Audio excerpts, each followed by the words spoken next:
আপনাদের আমি বলবো, এই জায়গায় এত মানুষ যখন বলছিদের আসনবার চাই, এই দিনের বেলায় তারিখ না নিয়ে রাতের বেলা একটা তারিখ নেওয়া দরকার। দরকার কথা ঠিক কিনা? হ্যাঁ, রাতের বেলা। আর এই গরমের মধ্যে না নিয়ে মোটামুটি তাহলে একটা ভালো হতো। কি একটা অবস্থা! তা হাজার হাজার মানুষ খাওয়া দাওয়া করতেছে, এখানে হাজার হাজার মানুষ বসে আছে না নাই? আপনারা বলেন তো, হযরত আলীর চাইতে বড় বীর কেউ দুনিয়াতে ছিল? হযরত আলীর চাইতে বড় জ্ঞানী কেউ দুনিয়াতে নাই। আল্লাহ রাসূল বলেছেন আলী ও আসাদুল্লাহিল গালিব। রাসূল বলেছেন আনা মাদিনাতুল ইলমে ও আলী ও বাবুহা। দুনিয়ার সমস্ত বীরের চাইতে বড় বীর হযরত আলী, দুনিয়ার সমস্ত জ্ঞানীর চাইতে বড় জ্ঞানী হযরত আলী। কিন্তু যেই মাত্র শুনেছে গভীর রাত্রে ফাতেমা মৃত্যুবরণ করবে, শোনার সঙ্গে সঙ্গে ঘরের মাজায় পড়ে যায়। মা ফাতেমা মুস্কি মুস্কি হেসে স্বামীর কপালে একটা চুম্বন দিয়ে বলে, স্বামী গো, এমন করে আপনি কাঁদবেন না। আমি মরে যাওয়ার পর আমার 3টা চাওয়া আপনাকে পুরা করা লাগবে। আমি মরার পরে আমার 3টা চাওয়া পুরা করা লাগবে। আলী চান্দের বলে, ফাতেমা, দুনিয়াতে গরিব ছিলাম বলে তুমি কিছুই চাইলা না, আর মরার পরে তুমি কি চাইবা ফাতেমা? আপনার বলেন তো, হযরত আলী গরিব ছিল না ধনী ছিল? এত গরিব ছিল। একদিন নবী ফাতেমার ঘরের মধ্যে ঢুইকা দেখে ফাতেমা কাঁদতেছে। রাসূল বলে, ফাতেমা কি কারণে কান্দো? ফাতেমা বলে, বাবা, এমন একটা গরিবের সঙ্গে আমার বিয়ে দিয়েছেন বাবা। আপনি ঘরে দেখেন কোনো খাবার নাই, হাসান হোসেন ক্ষুধার জ্বালায় কান্দে, বারবার মায়ের কাছে খাবার চায়, কিন্তু আমি খাবার দিবার পারি না। এমন একটা গরিবের সঙ্গে আমার বিয়ে দিয়েছেন যে কোনো কর্ম করতে পারে না, তার কামাই কাজে সহায় সম্পদ নাই। রাসূল মুস্কি হাসি বলে, ফাতেমা, ধনী ধনী ছেলেরা তোমাকে বিবাহ করার চাইছিল, কিন্তু আমার আল্লাহ তারা ঘটকানি করার কারণে ওই গরিব আলীর সঙ্গে তোমার বিয়ে দিছি মা। আজকে তুমি শুনে নাও, বাল তুসিরুনাল হায়াতাদ দুনিয়া ওয়াল আখিরাতু খায়রুন ওয়া আবকা। এই তুচ্ছ দুনিয়ার মোহে পাগল হইও না।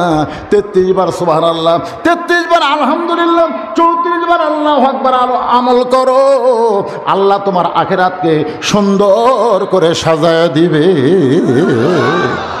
ফাতেমা, শত কষ্টের মধ্যে থাকলেও আলীরে যেন কষ্ট দিও না।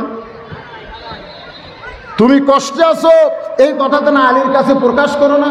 আমি তোমার বাবা হিসাবে তোমাকে অনুরোধ করতেছি, স্বামীরে কষ্ট দিয়ে কোনো বউ জান্নাতে দেওয়ার পারবে না। আল্লাহ ছাড়া কাউকে যদি সেজদা দেওয়ার হুকুম থাকতো, তাহলে আমি বলতাম আলীর পায়ে সেজদা কর। সেদিন থেকে ফাতেমা দুনিয়ার জীবনে স্বামীর কাছে আর কিছুই চাই নাই। কিন্তু বলতে চাই, মরে যাওয়ার পরে আমার 3টা চাওয়া আপনাকে পুরা করা লাগবে। 1 নম্বর চাওয়া হলো রাতের অন্ধকারেই আমাকে দাফন করা লাগবে। 2 নম্বর চাওয়া হলো আমার লাশটা খাটনিতে তুলবেন না। আমার 3 নম্বর চাওয়া হলো আমার কোনো জানাজার ব্যবস্থা করবেন না। 1 নম্বর চাওয়া রাতের বেলায় মৃত্যু, রাতের বেলায় দাফন। 2 নম্বর চাওয়া হলো আমার লাশ খাটনির তোলা চলবে না, কারণ 4 জন মানুষ খাটনি নিবে, তেমন 4 জন মানুষ ফাতেমার দুনিয়াতে নাই।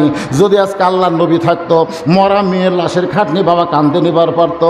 হাসান হোসেন যদি বড় হইতো, মায়ের লাশের খাটনি কান্দে নিবার পারতো।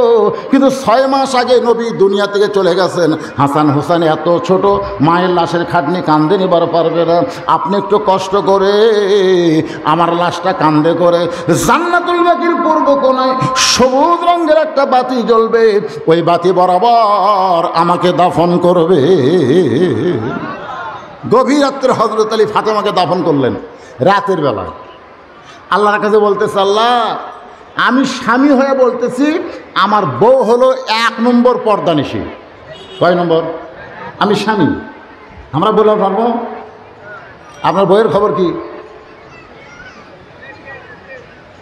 আল্লাহ, যে মেয়েটা সবসময় পর্দার মধ্যে থাকতো, আজকে গভীর রাত্রে পর্দায় তাকে দাফন করলাম, তার পর্দাকে কবুল কর আল্লাহ। এই দোয়া করে তাকায় দেখে সামনে কয়েকটা পুরাতন কবর। এখনই ফাতেমার কবর দিছে, সেই কবর নেই। আলী কয়েক নিজের হাতে দাফন করলাম, এই নতুন কবর কোথায় গেল? গোটা জান্নাতুল বাকি দৌড়ে আর বলে, ফাতেমার কবর, ফাতেমার কবর। কে যেন ডাক দেবে, আলী রে। ফাতেমা হলো পর্দানিশী। আমি আল্লাহ জহুরা ডিগ্রি দিয়া ফাতেমার কবরটাকেও কিয়ামত পর্যন্ত পর্দা করে দিয়েছি। রাসূল বলে, শুধু পর্দার মধ্যে থাকার কারণে, পর্দার মধ্যে চলে যাওয়ার কারণে আল্লাহ ফাতেমাকে খাতুনে জান্নাত ডিগ্রি দিয়েছে, জান্নাতীদের নেত্রী বানাইছে। আমি আমার মা বোনদের জন্য বলবো, মা, অন্য আমল যদি কমজোরি হয় আল্লাহ মাফ করে দিবে, কিন্তু পর্দার ব্যাপারে কম বেশি করা যাবে।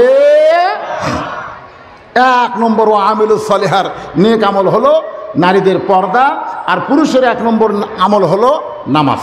জোরে বলেন নাম কি? আরো জোরে কোন? নামাজ। মনোযোগ না দিলে দিনের মাহফিল বুঝতে পারবেন, রাতের মাহফিল একটা আলাদা। আপনাদের আমি বলবো, এই জায়গায় এত মানুষ যখন বলশিদের ওয়াজ শুনবার চাই, এই দিনের বেলায় তারিখ না নিয়ে রাতের বেলা একটা তারিখ নেওয়া দরকার। জোরে কোন কথা ঠিক কিনা? হ্যাঁ, রাতের বেলা। আর এই গরমের মধ্যে না নিয়ে মোটামুটি তাহলে একটা ভালো হতো। কি একটা অবস্থা! তা হাজার হাজার মানুষ খাওয়া দাওয়া করতেছে, এখানে হাজার হাজার মানুষ বসে আছে না নাই?